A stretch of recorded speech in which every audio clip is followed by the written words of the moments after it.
สบายดีพ่อพี่น้องพบกับสาวหรือเขาเนาะมื้อนี้เขาจะมายำกับ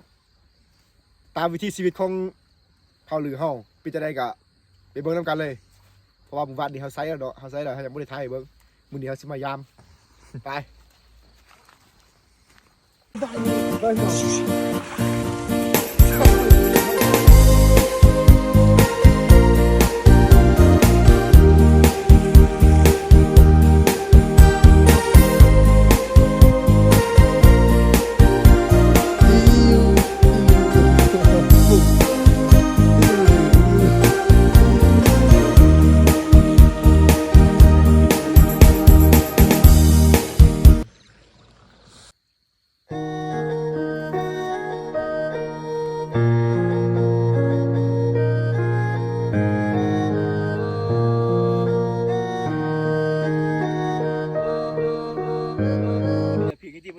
เนาะเฮามายามนั่งทำอิฐเนาะมันบ่ได้เนาะนี่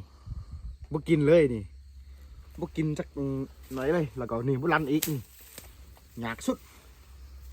แสดงว่าเท่านี้ก็นูเขาเอาไปหมดแล้วเนาะมีแต่ว่ามันก็ถือกับของคนอื่นได้แล้วเฮาก็เบิ่งหลังอื่นต่อไปเบิ่งหลังอื่น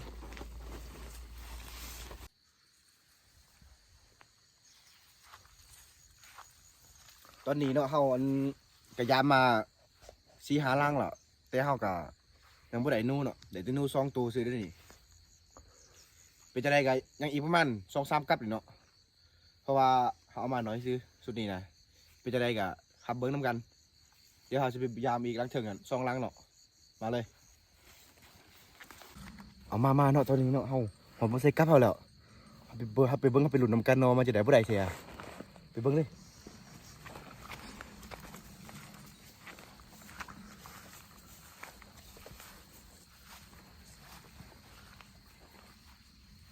เอากับให้เนาะพี่น้องเนาะตอนนี้ที่ว่ากับให้เนาะบ่เห็นกับเลยโอ้ได้อยู่ได้พี่น้องได้นู่นหน่อยเนาะนู่นหน่อยได้นู่นหน่อยแล้วตอนนี้เด้อนี่ได้นู่นหน่อยโอ้ยได้นู่นหน่อยเนาะแซ่บๆเลยมื้อนี้อบหนูเนาะนู่นหน่อยตัวนี้แหละมากินข้าวหน้าเฮาก็เลยมาใส่เอาเนาะเด้อนะบ่ต่อดราม่าเด้อกินหนูไปจังเต้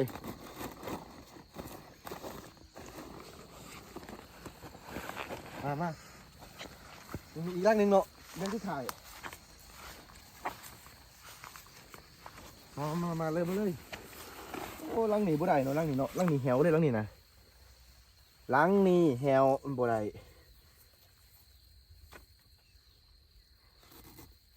ร่างนี้บ่ได้เนาะพี่น้องเนาะ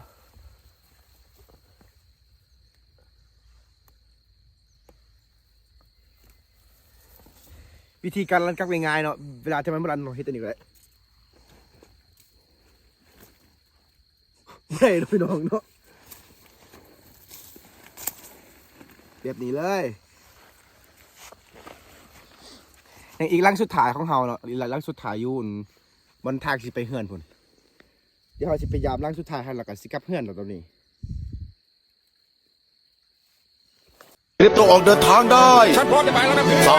2 1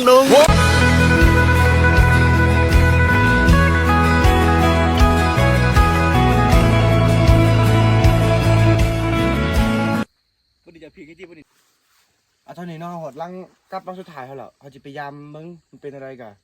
แต่ว่ามื้อนี้มันคือสิประมาณปานใดแหละพยายามกลับ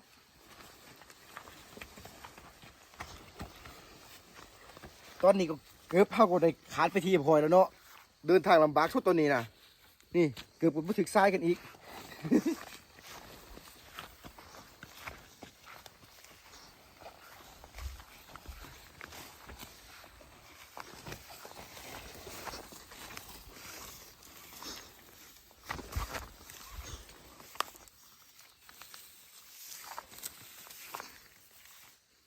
พี่น้องหนูกินสลีหมดเลยแต่ว่ามันบ่รันเนาะนี่หนูกินสลีหมดเลยแต่ว่ามันบ่รันเด้อนี่มันบ่ได้เด้อนี่โอ้จิตใจแห้งสุดจิตใจแห้ง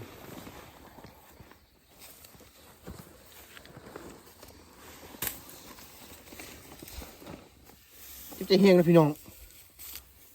มุกิสลีจนหมดเลยแต่มันบ่ได้นี่นะ